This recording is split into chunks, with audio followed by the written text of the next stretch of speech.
ಪ್ರಶ್ನೆ ಬೇರೆ. ಟಿವಿ ಬರೋಕ್ಕಿಂತ ಮುಂಚೆ ಮನ್ಯಾಗ ಒಬ್ಬರ ಮನ್ಯಾಗ ಅಟ್ಟ ಟಿವಿ ಇರ್ತಿತ್ತು, ಒಂದ ಎಂಟೇನು ಇರ್ತಿತ್ತು. 100 ಮಂದಿ ಹೋಗಿ ಅವ್ರ ಮನ್ಯಾಗ ಕುಂದಿರ್ತಿತ್ತು. 4 ಗಂಟೆಗೆ ಯಾವಾಗ ರವಿವಾರಕ್ಕೊಂದು ಪಿಕ್ಚರ್ ಹಚ್ತಿದ್ರು, ಅದನ್ನ ನೋಡಕ್ಕೆ ಎಷ್ಟು ಮಂದಿ ಕುಂದಿರ್ಬೇಕು. ಹಾಂಗೆ ಏನು ಅಂದ್ಗಿಂದಾರ ಅಂತ ತಿಳ್ಕೊಂಡು ಫಸ್ಟ್ ಹೊರಗೆ ಕುಂತಂಗೆ ಮಾಡೋದು, ಆಮೇಲೆ ಒಳಗೆ ಕುಂತಂಗೆ ಮಾಡೋದು, ಆಮೇಲೆ ಟಿವಿ ಮುಂದೆ ಕುಂತಂಗೆ ಮಾಡೋದು. ಎಲ್ಲ ಟಿವಿ ಪಿಕ್ಚರ್ ಮುಗಿದ್ರಾಗ ಮಾಲಕ್ ಅಂತ ಇಳಿಸಿ ಕುರ್ಚಿ ಮೇಲೆ ಇವ್ರ ಕುಂತಿರೋ ಅವ್ರು. ಹಂಗೆ ನಡೀತಿತ್ತು ಅದು ಸಮಾಧಾನದಿಂದ. ಹಂಗೆ ಒಳಗೆ ಹೋದಂಗೆ ಮಾಡಿ ಒಳಗೆ ಹೋದ. ಈ ಮನೆಗೆ ಟಿವಿ ಬಂದು ಎಷ್ಟು ಅನಾಹುತ ಮಾಡ್ಯಾವ ಅಂತ ಮಾಡ್ರಿ ನೀವು. ಭಾಳ ಅನಾಹುತ ಮಾಡ್ಯಾವ. ಎಲ್ಲರೂ ಹೆಂಗೆ ಒಂದರ ಧಾರಾವಾಹಿ ಒಳಗೆ ಚಲೋ ತೋರ್ಸ್ಯಾರ ಅಂತ ಮಾಡ್ರಿ ನೀವು. ಇಷ್ಟು ಮಂದಿ ಕುಂತಿರಲ್ಲ ಕೈ ಎತ್ತಿ ಹೇಳ್ರಿ ನಂಗೆ. ಒಟ್ಟ ಬಡದಾಟ ಇಲ್ಲಾರ್ದಂಥ ಧಾರಾವಾಹಿ ಇದಾವ್ರಿ ನಮ್ಮ ಮನ್ಯಾಗ. ಬರೀ ಅವ ಒಂದು ಜೈಲಾಗ ಇರ್ತಾಳೆ, ಈಕಿನ ಕೊಲ್ಲಕ್ಕೆ ಪ್ರಯತ್ನ ಮಾಡ್ತಾಳೆ, ಒಂದು ಹಾವಿನ ಯೋಚನೆ ಬರ್ತಾಳೆ, ಒಂದು ರಾಕ್ಷಸನ ಯೋಚನೆ ಬರ್ತಾಳೆ. ಏನು ಒಟ್ಟ ಒಂದು ನೆಗೆಟಿವ್ ಒಂದು ಪಾಸಿಟಿವ್. ಪಾಪ ಹೊಸದಾಗಿ ಟಿವಿ ತಂದ ನನ್ನ ಗಂಡ ಚಲೋ ಟಿವಿ ತಂದು ಕೊಟ್ಟಾನ. ಟಿವಿ ತಂದು ಕೊಟ್ಟ ಮೇಲೆ ಹೇಳಿಗನವ, ನೋಡು ಬ್ಯಾರೆದ್ರ ಮನೆಗೆ ಹೋಗಿ ಟಿವಿ ನೋಡ್ತೀವಿ ಅಂತ ಟಿವಿ ತಂದು ಕೊಟ್ಟಿನಿ, ಮತ್ತು ಬ್ಯಾರೆದ್ರ ಮನೆಗೆ ಹೋಗಿದ್ದೀನಿ. ಇಲ್ಲ ಇಷ್ಟೆಲ್ಲ ಮಾಡಿ ಅಂದ್ರೆ ಇನ್ಮೇಲೆ ಯಾಕೆ ಹೋಗ್ಲಿ ಅಂತ ಟಿವಿ ತಂದು ಕೊಟ್ಟಾನ. ಹೋಗೋ ಮುಂದೆ ರಾತ್ರಿ 12 ಗಂಟೆ ಟಿವಿ ತಂದಾನ. ಕಲೆಕ್ಷನ್ ಕೊಡೋದ್ರಾಗನ 4 ಗಂಟೆ ಆಗೈತಿ. ಮತ್ತು ನಟ್ಟು ಕಡಿದು ಹಂಗ ಉಳ್ದೈತಿ. ಹೊಸ ಟಿವಿ ತಂದು ಕೊಟ್ಟಿನಿ, ಪಟ್ನ ಅಡಿಗೆ ಮಾಡ್ಕೊಂಡು ಹೊಲಕ್ಕೆ ಬಾ ಅಂತ ಹೇಳ್ಯಾನ.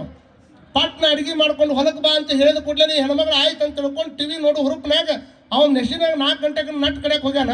8 ಆದ್ರೂ ಹೊಲಕ್ಕೆ ಹೋಗೋಳು, 9 ಆದ್ರೂ ಹೋಗೋಳು, 10 ಆದ್ರೂ ಹೋಗೋಳು, 11 ಆದ್ರೂ ಇನ್ನು ಟಿವಿ ಮುಂದೆ ಕೂತಾಳ. ಅಡಿಗಿಲ್ಲ ಪಿಡಿಗಿಲ್ಲ, ಏನು ಮಾಡ್ಬೇಕು? ಅವ ಈಗ ಬಂದಾಳ, ಆಗ ಬಂದಾಳ, ಇನ್ನೊಂದು ಸ್ವಲ್ಪ ಹೊತ್ತಿಗೆ ಬಂದಾಳ ಅಂತ ಅಲ್ಲೇ ಕಾಯ್ಕೊಂಡ ಕೂತಾನ. ಪಾಪ ಮೊದಲ ಹೊಟ್ಟೆ ಹಸ್ತೈತಿ. ಟಿವಿ ತಂದು ಕೊಟ್ಟು ರೊಕ್ಕ ಹೋಗಿದ್ದು ಒಂದು ಸಂಕಟ. ಮ್ಯಾಗ ಮತ್ತಿಗೆ ಅಡಿಗೆನ ತರವಳು. ಏನು ಮಾಡೋದಂತ ತಿಳ್ಕೊಂಡು ನೋಡ್ತಾಳ. 12 ಗಂಟೆ ಆಗೈತಿ. ಈ ಟೈಮ್ದಾಗ ನಾ ಏನಾದರೂ ಅಡಿಗೆ ತೊಗೊಂಡು ಹೋಗಿಲ್ಲ ಅಂದ್ರೆ ನನ್ನ ಗಂಡ ಹುಣಸಿ ಶಬಳ ತೊಗೊಂಡು ನಿಂತ ಬಿಟ್ಟಿರ್ತಾನೆ ಅಂತ ತಿಳ್ಕೊಂಡು ಪಟ್ನ ಇದ್ದಿದ್ದೆಲ್ಲ ಗುಣಿಚಾಪಿ ಮಾಡ್ಕೊಂಡು ಕಟ್ಕೊಂಡು ಅಗದಿ ರಭಸದಿಂದ ಓಡ್ಕೊಂತ ಬಂದ್ಲ. ಹಂಗೆ ಓಡೋಡಿ ಬಂದು ಬಂದು ರಾವಾಗೆ ನಿಂತಿದ್ದೇವೆ. ಯಾಕೆ ಹೊಟ್ಟೆ ಹಸ್ತಿತ್ತು.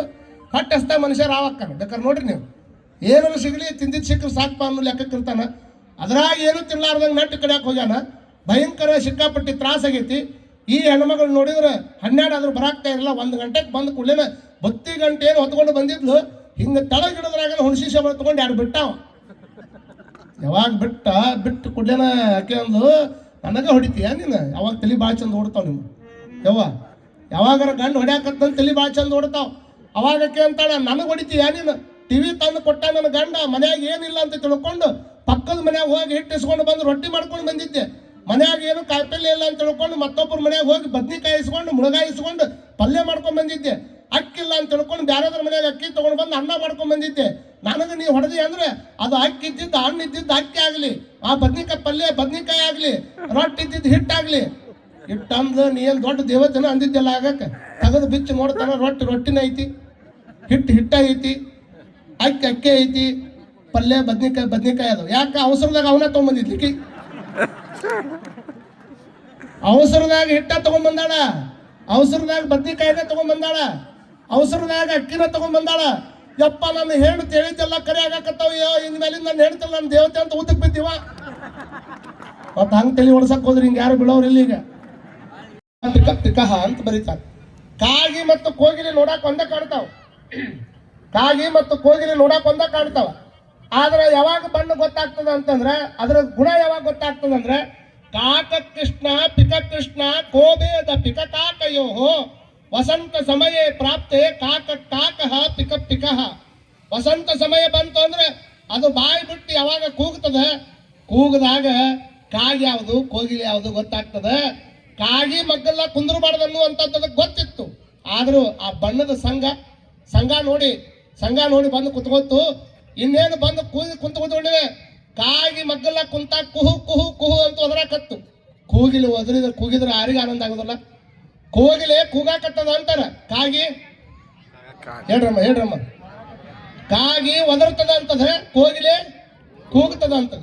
ಮತ್ತೆ ಕಾಗಿ ಒದರಿದ್ದು ಯಾಕೆ ಆನಂದ ಆಗೋದಿಲ್ಲ, ಕೋಗಿಲೆ ಕೂಗಿದ್ದು ಯಾಕೆ ಆನಂದ ಆಗ್ತದಂದ್ರೆ, ಯಾವುದು ಕೇಳೋದಕ್ಕೆ ಇಂಪು ಅನಿಸ್ತದ ಅದು ಆನಂದ ಕೊಡ್ತದೆ. ಯಾವುದು ಕೇಳಿದ್ರೆ ಕರ್ಕಶ ಅನಿಸ್ತದೆ ಅದು ನಮಗೆ ಆನಂದವನ್ನ ಕೊಡಂಗಿಲ್ಲ. ಕುಹು ಅಂತ ಒದರಾಕತ್ತಿತ್ತಲ್ಲ, ಒದರುವಂತ ಟೈಮ್ದೊಳಗೆ ಭಾಳ ಆನಂದವಾಗಿ ನಿದ್ದೆ ಹತ್ತಾಕತ್ತು. ಅದೇ ಟೈಮ್ದಾಗ ಕಾಗಿ ಏನು ಮಾಡ್ತು, ಪಟ್ನ ಹೊಲಸು ಅವನ ಮೈ ಮೇಲೆ ಬಿಡ್ತು.